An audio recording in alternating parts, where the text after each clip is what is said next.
Assalamu alaikum to all the leaders. This side Khadija है, senior manager success life company. How are you all leaders? I hope कि आप सब लोग खैरियत से होंगे. अगर मेरी वॉइस क्लियर है तो प्लीज टाइप 2 कर दीजिए चैट बॉक्स में.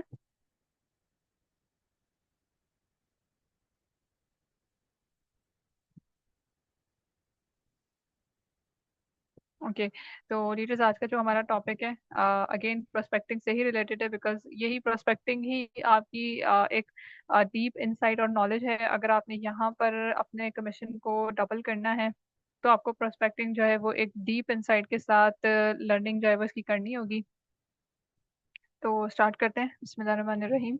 रब्बि इश्रह ली सदरी व यस्सिर ली अमरी वाहलुल उक़दतम मिन लिसानी यफ़क़हू क़ौली. तो prospecting and some strategies and laws. तो प्रोस्पेक्टिंग की क्या स्ट्रेटजीज होनी चाहिए, आपको किन किन टाइप्स के पर्सन्स के साथ आप प्रोस्पेक्टिंग कर सकते हैं, एंड उसके टिप्स टेक्निक्स लॉज, ये सारी चीज़ें आज आपके साथ शेयर करने लगे. तो moving to our first slide. तो प्रोस्पेक्टिंग, कल जैसे आपको प्रॉपर प्रोस्पेक्टिंग की डेफिनेशन, डीप नॉलेज के प्रोस्पेक्टिंग होती क्या है, ये सारी चीज़ें कल के सेशन में आपको बहुत अच्छे से जो है वो सिखाई और समझाई गई हैं. तो आज इसी सेशन का पार्ट 2 आप कह सकते हैं कि जिसमें आपको जो टाइप्स हैं वो अगेन जो है वो बताई जा रही हैं. ठीक है. तो यहाँ पर हम बेसिकली दो टाइप की प्रोस्पेक्टिंग मोस्ट कॉमन है जो हम लोग यहाँ अपने इस एफिलिएट मार्केटिंग के बिजनेस में कर रहे होते हैं. ठीक है. इसमें सबसे जो नंबर वन पे आ जाती है वो आ जाती है ऑफलाइन प्रोस्पेक्टिंग. अब ऑफलाइन प्रोस्पेक्टिंग हम किन लोगों के साथ कर सकते हैं? ऑफलाइन प्रोस्पेक्टिंग में बेसिकली ऑफलाइन प्रोस्पेक्टिंग हमारा नोन सर्कल होता है. ठीक है. वो लोग जिन्हें हम जानते हैं वो हमारे ऑफलाइन प्रोस्पेक्ट इजीली बन सकते हैं. ठीक है. टॉप नियर बाय पर्सन जो हमारे सबसे ज्यादा करीब हैं, हम उन पर ऑफलाइन प्रोस्पेक्टिंग अप्लाई कर सकते हैं. सबसे ज्यादा करीब नंबर वन पे हमारे फैमिली होती है हमारी. उसके बाद हमारे फ्रेंड्स होते हैं. उसके बाद हमारे वर्किंग कुलीग्स या आपके क्लासमेट्स. अगर आप स्टूडेंट हैं तो आप अपने क्लासमेट्स के ऊपर ये इस चीज को अप्लाई कर सकते हैं. अब अगर ऑफलाइन प्रोस्पेक्टिंग की आप बात करें तो उसमें ये तीन कैटेगरीज तो हैं, लेकिन इन तीन कैटेगरीज के ऊपर कौन से रूल्स अप्लाई होते हैं. ठीक है.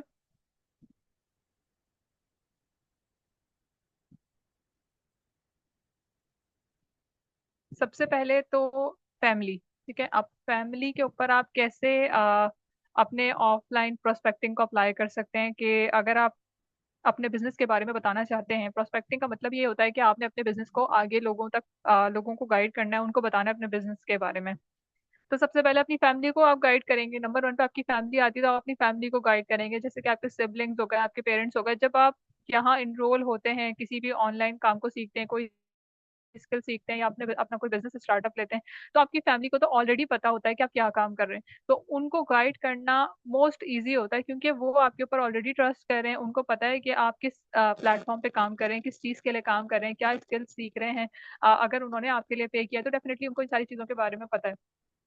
अब अगर आपकी ग्रोथ उन्हें यहाँ पर नजर आती है तो डेफिनेटली आपके पीछे जो आपके सिबलिंग्स हैं, चाहे वो आपसे बड़े हैं चाहे वो आपसे छोटे हैं, वो आपको ज्वाइन जरूर करेंगे. ठीक है. वो क्या कहेंगे कि ठीक है, मेरी बहन या मेरा भाई जो है वो यहाँ पे काम कर रहा है तो मैं भी काम कर सकता हूँ. अगर इसकी अर्निंग आ रही है यहाँ से तो मेरी भी अर्निंग जो है वो यहाँ से जनरेट हो सकती है, अच्छी अर्निंग. अगर ये मेरा भाई जो है वो अपनी फीस खुद पे कर रहा है तो वाई नॉट मी, मैं भी अपनी फीस खुद पे करूंगी. वो आपसे ही इंस्पिरेशन लेते हैं. ठीक है ना. आप ही उनके लिए एक इंस्पिरेशन जो है वो बन जाते हैं.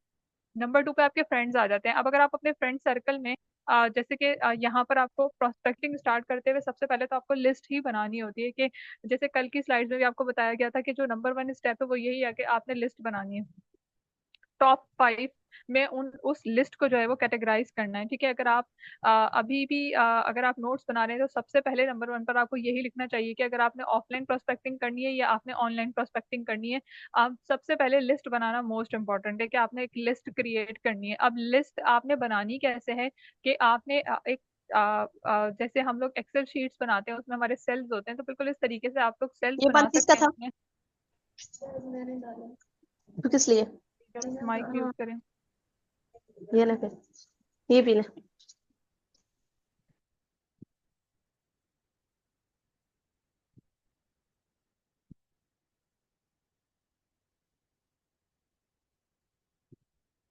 ओके. तो जब हम लिस्ट बनाते हैं तो हम लिस्ट में टॉप ऑफ दैट सबसे पहले जो है वो हम अपने उन पर्सन्स के नाम लिखते हैं जो हमारे सबसे ज्यादा करीब होते हैं, जैसे कि हमारे फैमिली मेंबर्स। अब अगर आपको सेल्स बनाने के बारे में बात कर रही हूँ कि आप अपने एक्सेल शीट की तरह अपने पेपर पेन लेके उन पे सेल्स क्रिएट कर सकते हैं, उन पे बॉक्सेस क्रिएट कर सकते हैं, कॉलम्स क्रिएट कर सकते हैं। तो उन कॉलम्स में आपने नाम लिखने हैं, ठीक है, उसके नंबर लिखने हैं, ठीक है, और उनको सब कैटेगरी करना है कि ये फैमिली है, ये फ्रेंड्स हैं, ये कोलीग्स हैं, या आपके क्लासमेट्स हैं, बैचमेट्स हैं, XYZ जो भी हैं, आप उनको सब कैटेगराइज कर सकते हैं इस तरीके से। एंड टॉप ऑफ दैट आप उनको जो है वो उनके नंबर्स नोट डाउन करें और उनकी कैटेगरी भी नोट डाउन करें और उनका माइंडसेट भी आपको सबसे ज्यादा बेहतर पता होगा। और उसके बाद आपने जो आपके बाहर वाले लोग हैं, लाइक जैसे फ्रेंड्स ऑफ फ्रेंड्स, आप उनको भी जो है ना वो कर सकते हैं, इस शीट पे आप उनको भी काउंट कर सकते हैं, या आप उन तमाम लोगों को इस शीट पे काउंट कर सकते हैं जिनके नंबर आपके फोन में सेव्ड हैं, ठीक है, फोन डायरेक्टरी में आपके जितने भी नंबर सेव्ड हैं, आप इस लिस्ट में उन सबको काउंट करें, ठीक है। एक बात जहन में रखनी है कि प्री जज नहीं करना, ठीक है। प्री जज नहीं करना का मतलब कि आपने अपने दिमाग से सिर्फ ये डिसाइड नहीं कर लेना कि ये बंदा तो बिल्कुल भी नहीं करेगा। अगर अगर कॉन्टैक्ट लिस्ट ओपन की भी है तो उसमें से ये खुद से प्री जज नहीं कर लेना कि अगर ये मेरे चाचा हैं तो ये नहीं कर सकते, अगर ये मेरा भाई है तो ये नहीं कर सकता, अगर ये मेरे दोस्त का दोस्त है तो ये नहीं कर सकता, ठीक है। प्री जज नहीं करना। अपने बिजनेस की जो इंफॉर्मेशन है वो आपने पहुंचानी सब तक है। उसके बाद उनका डिसीजन है कि वो उस पर आपको ज्वाइन करते हैं या नहीं करते हैं, और आपने उनका माइंड बनाना है। माइंड किसी का भी बना हुआ नहीं होता, माइंड बनाया जाता है हमेशा, ठीक है। तो ये कुछ पॉइंट्स हैं जो आपने प्रोस्पेक्टिंग स्टार्ट करते हुए अपने माइंड में अच्छे से रखने हैं, और लिस्ट जो है वो लाजमी बनानी है। अब अगर आपके कॉन्टैक्ट लिस्ट में से जितने भी नंबर्स इस लिस्ट पे आए हैं, उस लिस्ट को आप जो है वो डिवाइड करेंगे, ठीक है, किसमें? 5 स्टार रेटिंग्स में, ठीक है। 5 स्टार रेटिंग्स का मतलब ये कि आपको लगता है कि नंबर फिर 5 स्टार रेटिंग आप उन उस कॉन्टैक्ट को दें कि जिसके लिए आप श्योर हैं कि ये करेगा, डेफिनेटली करेगा, आपकी आपकी बात पे ट्रस्ट करेगा, ठीक है। अब 4 स्टार और 3 स्टार उन पर्सन्स को और उन कॉन्टैक्ट नंबर्स को देने हैं आपने कि जिनके लिए आप नॉट श्योर हैं, ठीक है। आपको लगता है कि शायद कर सके, मे बी कर सके और मे बी ना कर सके, इस वाली कैटेगरी में आप उनको 4 रेटिंग और 3 स्टार रेटिंग में रख सकते हैं। अब इसमें ऑफलाइन वाले सारे पर्सन इंक्लूडेड हैं, ठीक है, क्योंकि ऑलरेडी उनके नंबर आपके पास सेव्ड हैं और आप उनसे पर्सनली मिलकर उनको अपनी बिजनेस अपॉर्चुनिटी के बारे में बेटर वे में गाइड कर सकते हैं। लाइक आपकी फैमिली, लाइक आपके फ्रेंड्स, लाइक आपके working colleagues, students, classmates, batchmates, XYZ, ठीक है। तो ये चीजें हैं। अब हम आ जाते हैं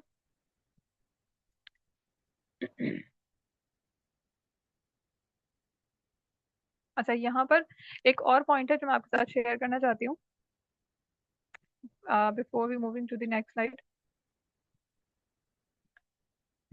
जब हम अपने बिजनेस अपॉर्चुनिटी को अपने ऑफलाइन प्रोस्पेक्ट्स को पहुंचाते हैं, ठीक है, उनको बता रहे होते हैं, तो इसमें कुछ चीजें हैं जिनका आप जो है वो ख्याल रख सकते हैं, जैसे कि face to face sale meetings, ठीक है। अब face to face sale meetings में जब हम अपने बहन को, कजिन को, दोस्त को सामने बिठाकर अपने बिजनेस अपॉर्चुनिटी के बारे में बताते हैं, तो हमने उनका माइंड यहाँ से जो है वो क्रिएट करना होता है कि हम फेस टू फेस, लाइक हमें इसमें सबसे ज्यादा क्या चीज मैटर करती है? आपका टॉकिंग वे मैटर करता है, आपका कॉन्फिडेंस मैटर करता है, और आपके जो सेंटेंसेस आपने सेट किए हुए जिनकी आपने ऑलरेडी प्रैक्टिस की है, आपने वो ही सेम इन लोगों के सामने भी जाना वो करना है। लेकिन यहाँ पर क्या होता है, एक चीज अप्लाई होती है कि आप उन्हें बेटर वे में गाइड कर सकते हैं, क्योंकि आप ऑलरेडी उनको जानते हैं और आपको पता है कि क्या बात इनके सामने करनी है और क्या बात नहीं करनी। आप फॉर एग्जाम्पल आप उन्हें फेस टू फेस गाइड नहीं कर रहे, आप उन्हें ऑन कॉल गाइड कर रहे हैं, ठीक है। इसमें एग्जाम्पल ले लेते हैं हम अपने बेस्ट फ्रेंड की, कि जैसे अगर आप अपने बेस्ट फ्रेंड को गाइड करें तो आपने उसे लास्ट कॉल जो की हुई है, उसके बाद अगर आप अपने बिजनेस अपॉर्चुनिटी के बारे में उसको गाइड करना चाह रहे हैं तो आपने उसे कॉल की है। कॉल स्टार्ट करने पर आपने अपनी जो बात है, वो जो लास्ट टॉपिक आपने एंड किया था उसके साथ, आपने वहीं से कंटिन्यू करना है, ठीक है। बात स्टार्ट अपने बिजनेस से नहीं करनी है, बात स्टार्ट आपने करनी है उसकी उस प्रीवियस टॉपिक से जिस टॉपिक पे आप ऑलरेडी बातचीत कर चुके हो, या जो उनका मोस्ट कॉमन ग्राउंड हो या कॉमन टॉपिक हो, या जिस पर वो बात करके खुश होते हो, उस टॉपिक से आपने बात स्टार्ट करनी है। एंड देन आप अपनी बात को जो है वो कंटिन्यू करेंगे, स्लोली, खैर खैरियत and greetings and all that, और उसके बाद आप अपने बिजनेस अपॉर्चुनिटी की तरफ आएंगे और उनको डिटेल से बताएंगे। अब आप ऑन कॉल भी गाइड कर रहे हैं तो आपने उन्हें बेटर वे में गाइड करना है, जैसे कि हम अपॉर्चुनिटी कॉल करते हैं, बिल्कुल इसी वे में। लेकिन उन्हें डिटेल के साथ आप बता सकते हैं, क्योंकि आप आपके साथ अगर उन्होंने सेशंस भी लिए हैं, अगर आपको उन्होंने सेशंस लेते हुए देखा है, अगर आप उनको उन्होंने आपको मीटिंग्स में एनरोल होते हुए ऑलरेडी देखा हुआ है,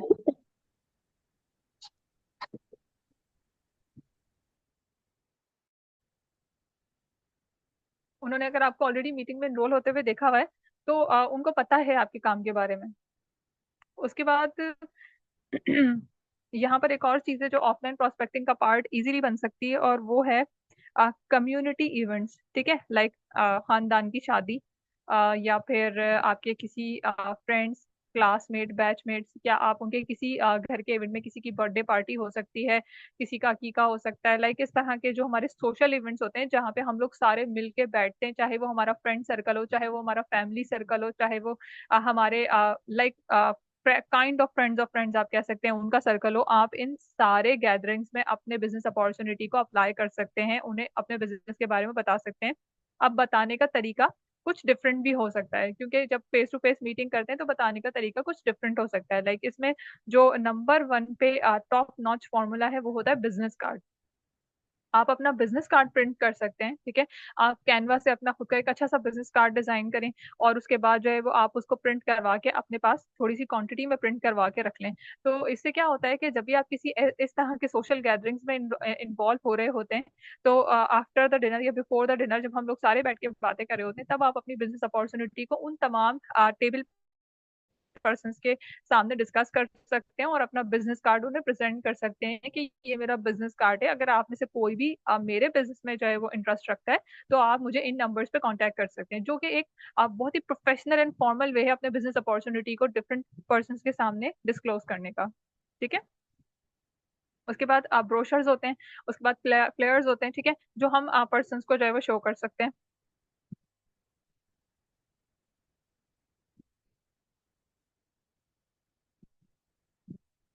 इसके बाद जब भी हम किसी पब्लिक इवेंट में होते हैं, किसी सोशल इवेंट में होते हैं, जहाँ पे हम बहुत सारे लोगों के सामने बिजनेस अपॉर्चुनिटी को प्रेजेंट कर रहे हैं जो कि ऑफलाइन है, तो ऑफलाइन में हम कुछ चीज़ों का और लाइक कर सकते हैं ख्याल के, जिसमें हम सबसे ज्यादा प्रेजेंटेशन के ऊपर काम करना है। कि जब हम अपने बिजनेस को प्रेजेंट कर रहे हैं तो हमारे प्रेजेंटेशन बहुत जबरदस्त होनी चाहिए। ठीक है, हमारा कॉन्फिडेंस लेवल बहुत हाई होना चाहिए, हमारे जो सेंटेंसेस हैं वो इतने जेन्युइन और इतने हेल्पिंग नेचर वाले होने चाहिए कि पर्सन को लगे कि यस, वो हम उसको जो है वो हेल्प आउट कर रहे हैं, आपकी बिजनेस अपॉर्चुनिटी तो दे रहे हैं, लेकिन एट द सेम टाइम हम उसको हेल्प कर रहे हैं, उसको ये लगना चाहिए कि आप उसकी हेल्प कर रहे हैं। ठीक है, तो ये कुछ की पॉइंट्स हैं। उसके बाद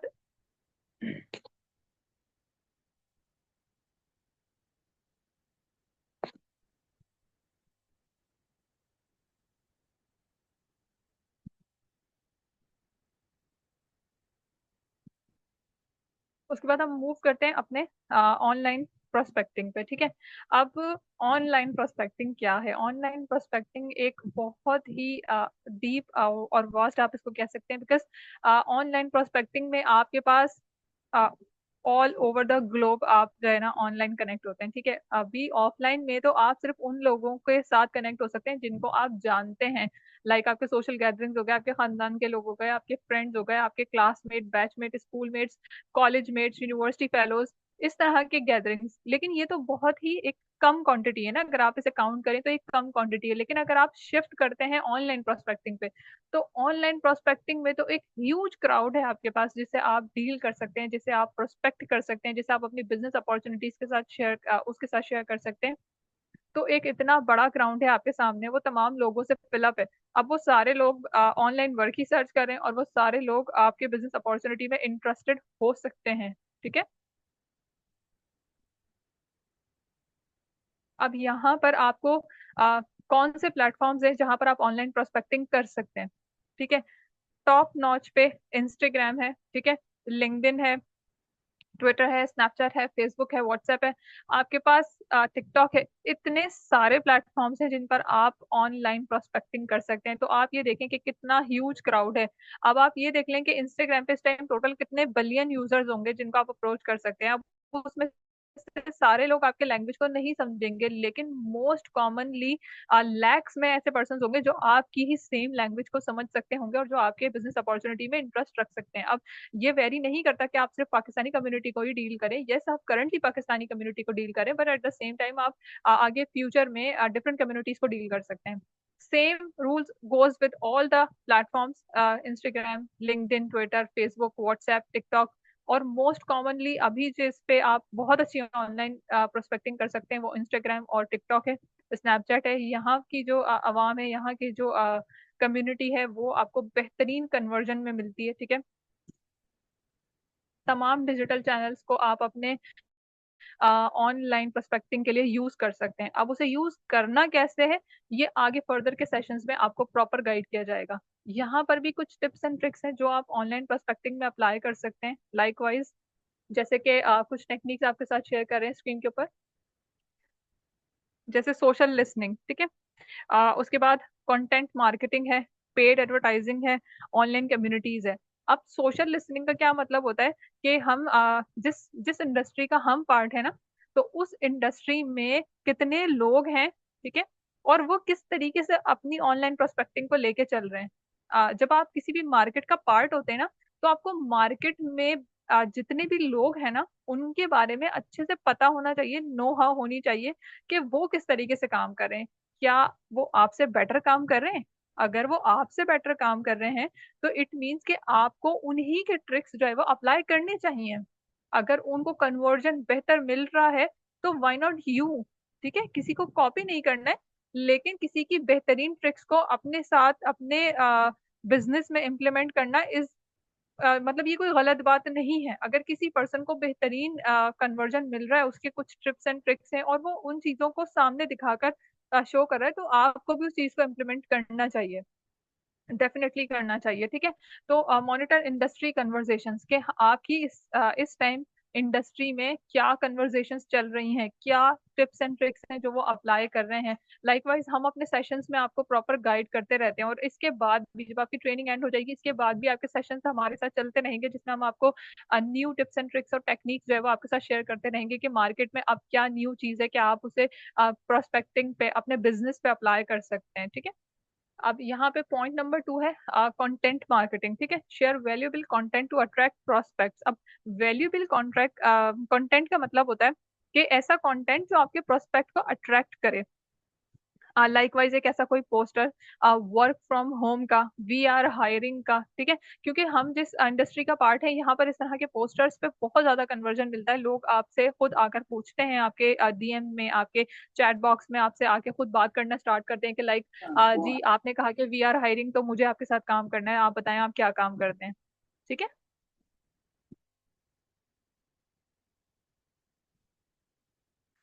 उसके बाद नेक्स्ट है लाइक इसमें कंटेंट, कंटेंट में तो फिर एक बहुत वास्ट वे है कि जिसमें आप न्यू से न्यू कंटेंट, अपने आइडियाज क्रिएट करके आप वीडियो जनरेट कर सकते हैं, अपनी किसी पिक्चर को वीडियो में कन्वर्ट कर सकते हैं, इंस्टाग्राम पे एडिटिंग कर सकते हैं, टिकटॉक पे कर सकते हैं, कैपकट से एडिटिंग कर सकते हैं। अभी तो इतने ज्यादा आपके पास प्लेटफॉर्म्स हैं जहां पर आप एडिटिंग करके किसी भी एक सिंपल पिक्चर को भी एक अच्छी वीडियो में कन्वर्ट करके उस पर एक ट्रेंडिंग ऑडियो लगाकर उस पर कुछ आपने बिजनेस से रिलेटेड इंफॉर्मेशन टाइप करके आप उसे अपने सोशल चैनल्स पर अपलोड कर सकते हैं, एंड देन उसे पब्लिक कर सकते हैं कि जिस पर आपको खुद पर्सन्स आपके डीएम में आकर, आपके कमेंट बॉक्स में आके आपसे पूछते हैं कि सर आप क्या काम कर रहे हैं, मैम आप क्या काम कर रही हैं, आप मुझे गाइड करें, मैंने भी आपके साथ ऑनलाइन वर्किंग करनी है, मैंने भी जो है वो स्किल्स के बारे में नो हाउ चाहिए, मुझे भी नॉलेज चाहिए।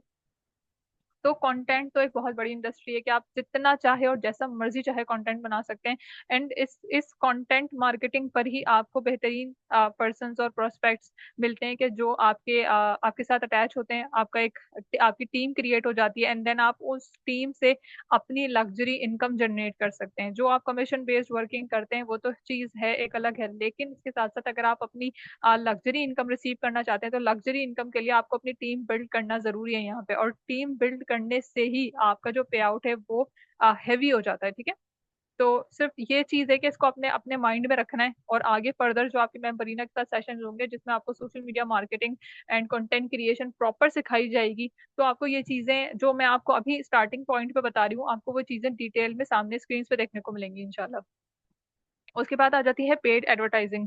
अब पेड एडवर्टाइजिंग क्या होती है कि हम इंस्टाग्राम पे ऐड रन करते हैं, अपने उसी पोस्टर को हम ऐड में रन कर देते हैं। तो हमारे पास इतनी ज्यादा ह्यूज अमाउंट में लीड्स आ जाती हैं कि जिन्हें हम खुद डील करते हैं, ठीक है, पर्सनली हम उन्हें डील करते हैं, एंड देन वो हमारे डाउनलाइन और डायरेक्ट बन जाते हैं। उसके बाद फेसबुक एड्स हैं, गूगल एड्स हैं, स्नैपचैट एड्स हैं, यूट्यूब एड्स हैं। तो अभी इतना बड़ा ग्राउंड है आपके पास प्ले करने के लिए कि आप कहीं पर भी एड रन करके इजीली अपने बिजनेस को 4 स्टार पे लेके जा सकते हैं, 5 स्टार पे लेके जा सकते हैं, आराम से लेके जा सकते हैं, ठीक है। उसके बाद आ जाता है online communities, like participate in online forums and groups. अब क्या होता है कि आपने देखा होगा कि व्हाट्सएप पे बहुत सारे ग्रुप्स हैं, ठीक है, हमारे भी आपके पास भी आपके अपने पर्सनल व्हाट्सएप पर भी बेहिसाब ग्रुप होंगे, ठीक है। इंस्टाग्राम पे भी बहुत सारे ग्रुप्स हैं, आप किसी भी ग्रुप में एंटर हो सकते हैं, लेकिन थोड़ा ध्यान से। किसी भी का मतलब ये नहीं है लाइक आप अपने कॉमन फ्रेंड ऑफ फ्रेंड्स या उनके फ्रेंड्स ऑफ फ्रेंड्स के ग्रुप्स में ऐड हो सकते हैं, जहां पर आप अपने बिजनेस ब्रोशर्स, अपने बिजनेस कार्ड्स, अपने बिजनेस पोस्टर्स को शेयर कर सकते हैं विद डिटेल्ड टेक्स्ट मैसेज, जिसपे लिखा हो कि आपको कुछ 3 से 4 लोग चाहिए या 10 लोग चाहिए अपने बिजनेस के लिए, कि जिसमें आप हायरिंग करें, ठीक है। क्योंकि रिक्रूटमेंट करते हैं हम, सेल्स एंड रिक्रूटमेंट का काम करते हैं, तो हम पर्सन को हायर करते हैं अपने बिजनेस में, हम उन्हें जॉब अपॉर्चुनिटी प्रोवाइड करते हैं, हम उन्हें बिजनेस अपॉर्चुनिटी प्रोवाइड करते हैं। तो हम इस तरह का ब्रोशर बना सकते हैं, हम इस तरह का ब्रोशर बना के उन ग्रुप्स में शेयर कर सकते हैं, जहां से हमें बेहतरीन कन्वर्जन देखने को मिलता है, कि वो पर्सन भी हमसे खुद आकर फिर डीएम में पूछने लगते हैं कि मैम आप बताएं कि क्या काम करती हैं, तो हम उन्हें वहां से अपनी बिजनेस अपॉर्चुनिटी उनके साथ शेयर कर सकते हैं, ठीक है। यहाँ तक क्लियर है लीडर्स? अगर मैं बहुत फास्ट जा रही हूँ तो प्लीज मुझे बता दीजिएगा, मैं अगर किसी को कुछ नहीं समझ में आया है तो मैं रिपीट कर देती हूँ।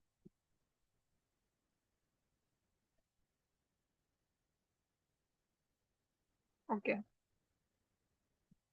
ठीक है, फिर आगे चलते हैं।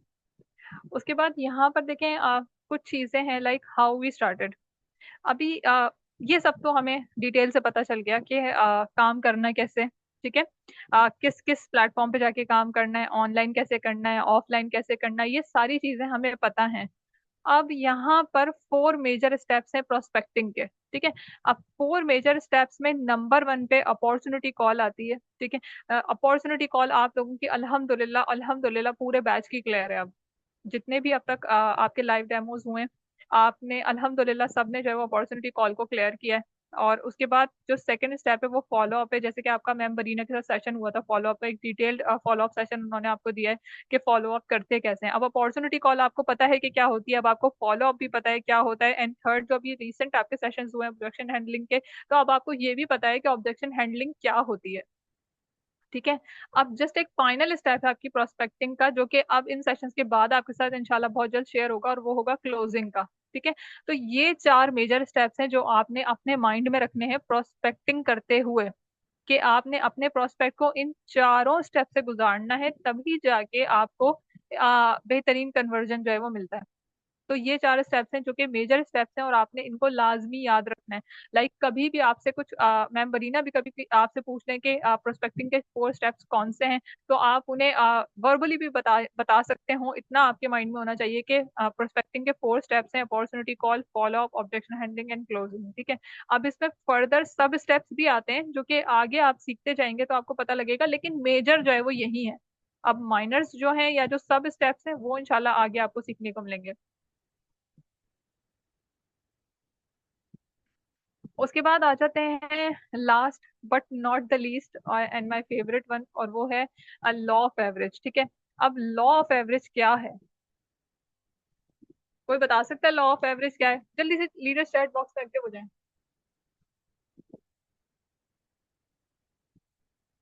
मुझे चैट बॉक्स में आप सबके आंसर्स चाहिए कि लॉ ऑफ एवरेज क्या होता है।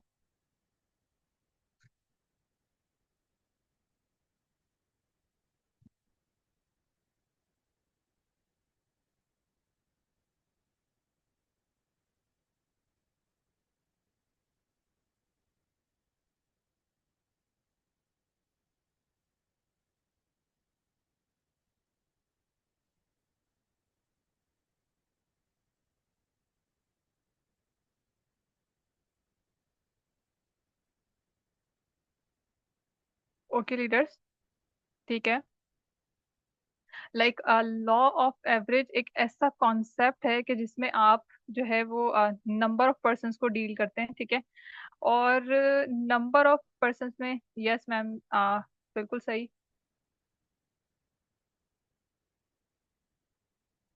देखें, अब यहाँ पर ना लॉ ऑफ एवरेज हम इस तरीके से एक्सप्लेन कर सकते हैं कि लॉ ऑफ एवरेज का मतलब एक ऐसा पावरफुल कॉन्सेप्ट है कि हम पर्सन्स को डील करते हैं, ठीक है। अब 10 लोगों को डील किया तो उसमें से कितने लोग कन्वर्जन पर आ गए, 5 लोगों को डील किया तो उसमें से कितने लोग जो है वो कन्वर्जन तक आ गए। हम अपने प्रोस्पेक्टिंग के सारे स्टेप्स उन पर अप्लाई करते हैं, from starting from the opportunity call till the closing. तो यहाँ तक जब हम सारे स्टेप्स उन पर अप्लाई कर लेते हैं, उसके बाद एक और भी होता है आफ्टर आफ्टर क्लोजिंग स्ट्रेटेजीज, ठीक है ना। आफ्टर द क्लोजिंग, तो आफ्टर द क्लोजिंग भी हमारे कुछ टिप्स एंड ट्रिक्स होते हैं जो हम उन पर अप्लाई करते हैं।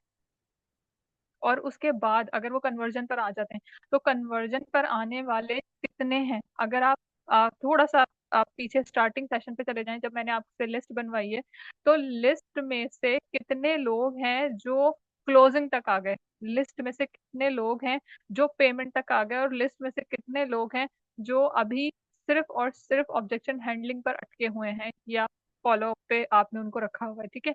तो आपने जो आगे मैट्रिक्स की बात आती है ना कि आपने मैनेजमेंट और मैट्रिक्स भी रखनी, जैसे कि कल मैंने आपको समझाया था इसके बारे में।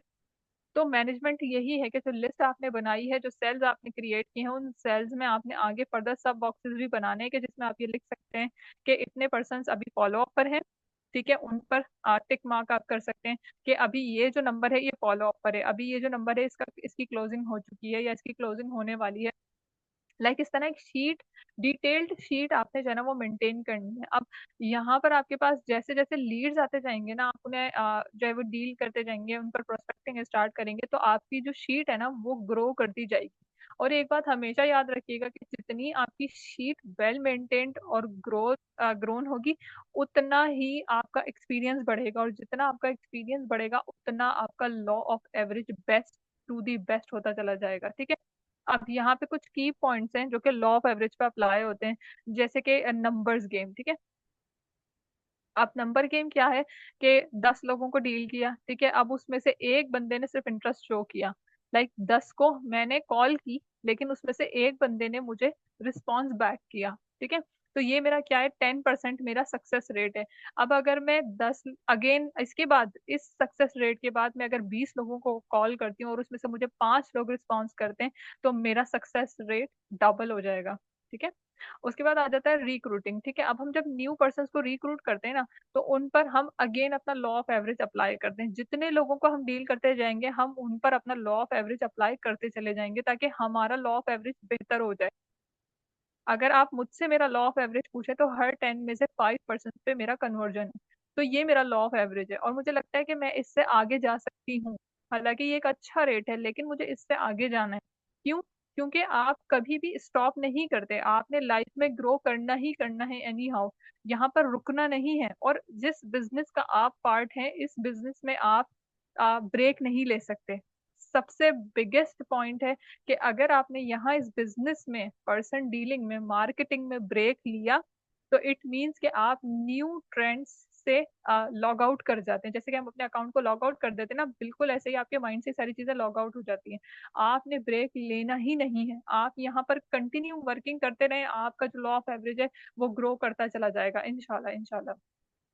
उसके बाद कंसिस्टेंसी इज अ की, जैसे कि मैंने अभी आपको बताया कि आपने ब्रेक नहीं लेना, कंसिस्टेंट रहना है, काम करते रहना है, डीमोटिवेट नहीं होना है। अगर 10 लोग आपको मना करके जाते हैं तो आगे आने वाले वीक में आपको 20 लोग यस भी कहेंगे। ये मेरा अपना पर्सनल एक्सपीरियंस है, ठीक है। तो डीमोटिवेट नहीं होना है, आपका जो बिजनेस है वो ग्रो करेगा। स्टार्टिंग पॉइंट में सब लोग मेहनत करते हैं, जब एक दफा टीम बिल्ट हो जाती है ना, किसी भी कोई भी जो बिजनेस होता है ना वो अकेला बिल्ट नहीं होता है। आप स्टार्ट अकेले ही करते हैं, लेकिन आपके साथ जब लोग जुड़ते हैं तब आपका बिजनेस ग्रो होता है।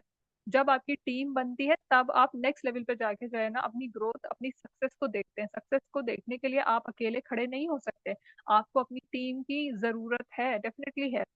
और कंसिस्टेंट होके ही, मेहनत करके ही, एफर्ट्स डाल के ही आप जो है वो अपनी टीम बिल्ड करते हैं। ऐसे एक दिन में टीम बिल्ड नहीं होती, लोगों को अपना बिजनेस पूरा बिल्टअप करने में महीनों लगते हैं, कुछ को साल लग जाते हैं, ठीक है।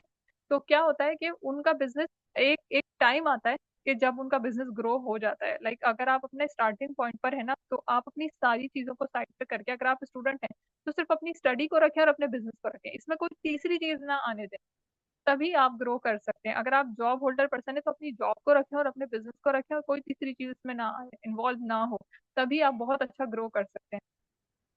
एक रूल है कि अगर आपको कामयाब होना है ना, तो जिस चीज में आप कामयाब होना चाहते हैं ना, उस चीज को आप अपने लाइफ के ना कंटिन्यू 3 to 6 मंथ्स जो है ना, वो उस चीज के लिए आप फिक्स्ड कर दें कि इसके अलावा कोई तीसरा काम मैंने नहीं करना, या दूसरा काम मैंने नहीं करना, मैंने करना है तो बस यही काम करना है, जितना भी 24 घंटे में मेरे पास टाइम है मैं यही काम करूंगा, इसके अलावा मैं कोई और काम नहीं करूंगा। तो आप विद आफ्टर द 3 मंथ्स या 6 मंथ्स, जितना भी आपने टाइम सेट किया है, उसके बाद आपको डेफिनेटली डेफिनेटली आपको जो है ना वो ग्रोथ मिलती है।